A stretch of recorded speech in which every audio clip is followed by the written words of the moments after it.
ऐसे ऐसे जरिए ढूंढे जाएं, ऐसे माध्यम ढूंढे जाएं जिससे ऐसे थीम्स अपनाए जाएं आर्ट के अंदर जो कि अफेक्ट करें, जो कि जो दर्शक है उसकी उसको संवेदनाओं को छुए, ठीक है, उसकी उसको अफेक्ट करें, डीपली अफेक्ट करें, गहरे रूप से।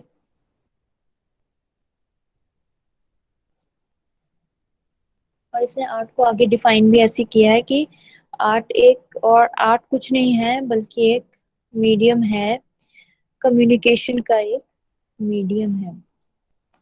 लियो टॉल्स्टॉय नॉवेल्स भी लिखता था, ये एसेज ड्रामा वगैरह लिखता था, राइटर था और फिलोसफर भी था।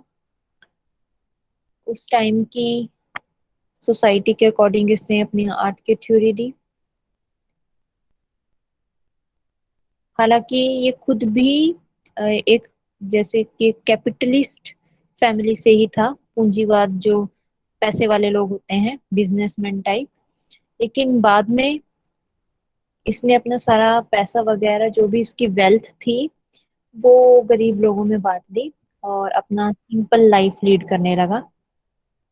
इसके कुछ एक बुक्स हैं, कई बुक्स। इसकी जो सबसे ज्यादा नोटेबल बुक्स हैं वो है resurrection, war and peace, Anna Karenina, confessions. इसने जो क्रिश्चियन रिलीजन था उसका विरोध किया, क्योंकि ये मानता था कि ये हरासमेंट करता है, इस तरीके के जो धार्मिक विचार जैसे क्रिश्चियन धर्म में बताए गए थे ना, वो शोषण करते हैं एक आम आदमी का, आम इंसान का। तो इंसान को, जो टॉल्स्टॉय मानता था कि इंसान को क्या क्या अपनाना चाहिए, ऐसे धर्म की बजाय जो हमारा शोषण करे, ऐसे धर्म की बजाय हमें अहिंसावादी विचार अपनाने चाहिए। हमें हमारे अंदर का ही जो अंतरात्मा की जो आवाज है, अंतरात्मा का जो प्रकाश है, हमें उसकी तरफ फोकस करना चाहिए, बजाय कि हम ऐसे किसी क्रिश्चियन रिलीजन जैसे किसी रिलीजन को फॉलो करें। कला के बारे में इसने बहुत कुछ कहा। इसकी जो बुक है कन्फेशंस, इसमें भी उसने कला को बहुत ज्यादा डीपली डिस्क्राइब किया है। सबसे पहले तो ये आर्ट को किसी जैसे, तो ये सिर्फ ऐशो आराम की चीज नहीं है बल्कि एक इसेंशियल चीज है, ना ही ये डेकोरेशन करने के लिए यूज होती है। तो ऐसी कला जिसका पर्पस डेकोरेट करना है, डेकोरेटिव पर्पस से की जा रही है, ऐशो आराम का पर्पस पूरा किया जा रहा है, ऐसी कला को टॉल्स्टॉय के अकॉर्डिंग कला नहीं माना जा सकता। या ऐसी कला जो सिर्फ एक पीरियड के लोगों को ही अफेक्ट करती है, जैसे अभी हम 2021 में हैं, तो सिर्फ हमारी जनरेशन के लोगों को ही अफेक्ट करे, ऐसी कला अच्छी नहीं है। जो जो सिर्फ एक टाइम पीरियड के लोगों को ही अफेक्ट करे, सब वर्ग के लोगों को अफेक्ट करनी चाहिए, सब टाइम पीरियड के लोगों को अफेक्ट करनी चाहिए। ठीक है।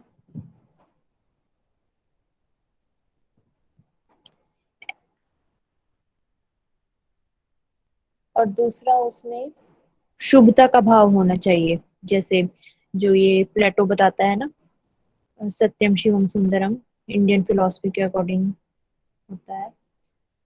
शिव शिव का भाव, जैसे प्लेटो ने बताया है कि कल्याणकारी भाव होना चाहिए कला के अंदर, तो वही चीज टॉल्स्टॉय कहता है कि शुभता का भाव लिए हुए होनी चाहिए कला।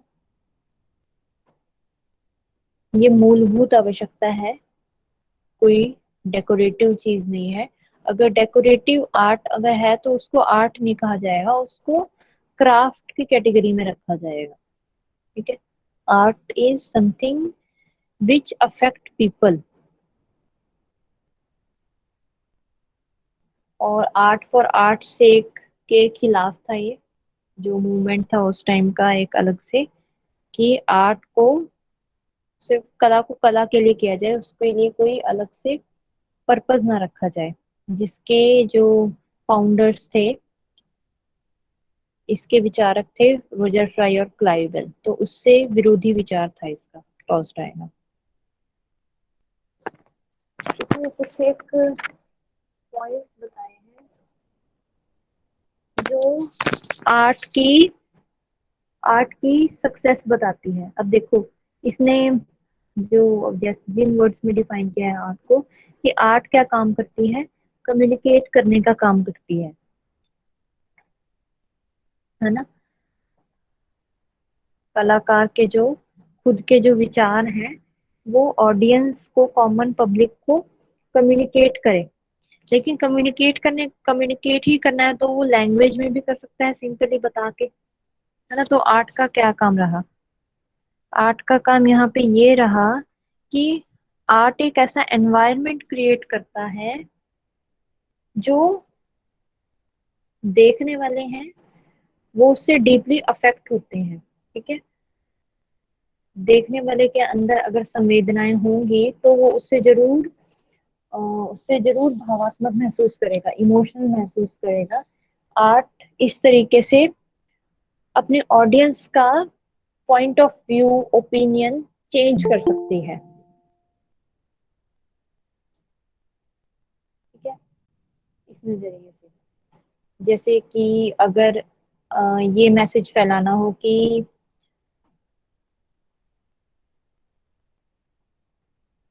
एनिमल फ्रेंडली होने का मैसेज फैलाना हो, जिसके कुछ लोग ये नॉन वेजिटेरियन फूड खाते हैं ना, है ना।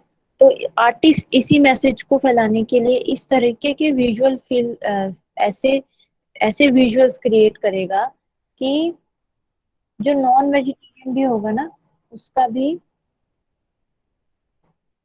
वेगन होने का मन हो जाएगा, निश्चय हो जाएगा। तो आर्ट इस तरीके से एक इन्फेक्शन की तरह काम करती है, इन्फेक्शन जो एक दूसरे से दूसरे में फैलता है। जो हमारे आर्टिस्ट के अंदर का खुद का विचार है ना, हम उसको अपने आर्ट के जरिए सोसाइटी के अंदर फैला देते हैं, from one person to another, second to third, third to fourth, ऐसे जैसे कि कोरोना फैलता है। ठीक है, तो इस तरह से ये एक इन्फेक्शन की तरह है। और ये इन्फेक्शन जितना स्ट्रांग होगा ना, उतनी ही बेटर हमारी आर्ट है। यानी अगर हम अपने व्यूअर को कन्विंस कर पाए, हमने अपना जो थॉट प्रेजेंट किया है वो इतने अच्छे तरीके से प्रेजेंट किया है कि व्यूअर देख के डीपली अफेक्ट हुआ है, तो हमारा, हम जो इन्फेक्शन क्रिएट कर रहे हैं आर्ट के जरिए, वो जितना स्ट्रांग है उतना ही हमारा बेटर आर्ट। इसमें इसने तीन चीजें बताई हैं। कोई भी आर्ट वर्क सक्सेसफुल तब है अगर उसमें ये तीन चीजें हो। नंबर वन, पर्सनलाइज्ड एलिमेंट हो, यानी कि आर्टिस्ट का खुद का आत्म तत्व भी हो। ये कोई इम्पोज्ड चीज ना हो, जैसे आरोपित कर दी गई है। हमारा खुद का भी वो पॉइंट ऑफ व्यू होना चाहिए जो हम अपने आर्ट में दिखा रहे हैं। तो हमारा आत्म तत्व उसके अंदर होना चाहिए। दूसरा, उसके अंदर बहुत ही ज्यादा क्लैरिटी होनी चाहिए। ठीक है, बहुत हम स्पष्टता से अपने विचार को कहें, इतनी स्पष्टता से कहें कि व्यूअर को भी ये फील हो कि हाँ, ये ख्याल तो मेरे मन में भी था, लेकिन मैंने कभी इस तरीके से कभी किसी को मैं इंटरप्रेट नहीं कर पाया, जैसे कि इस आर्टिस्ट ने दिखा दिया अपने वर्क में। तीसरा कि ये भी उसी की तरह है, फर्स्ट फर्स्ट वाली बात जो कही है, थॉटफुलनेस ऑफ आर्टिस्ट। थर्ड, कि कलाकार की जो भावनाएं हैं उस वर्क के पीछे, उसकी जो स्टाइल है, उसका जो प्रेजेंटेशन है, वे ऑफ प्रेजेंटेशन, उसका जो एक्सप्रेशन है वो सच्चा होना चाहिए। ठीक है, उसका खुद का पर्सनल ओपिनियन भी वही होना चाहिए, तभी वो शुद्ध रूप से उसको प्रेजेंट कर पाएगा, तभी क्लैरिटी से प्रेजेंट कर पाएगा, और तभी इस तरीके से प्रेजेंट कर पाएगा कि देखने वाला अफेक्ट हो, संवेदना महसूस कर सके व्यूअर उसको देख के। तो ये तीन चीजें बताई हैं, पर्सनलाइज एलिमेंट, क्लैरिटी और कलाकार की शिद्दत होनी चाहिए उस वर्क के पीछे।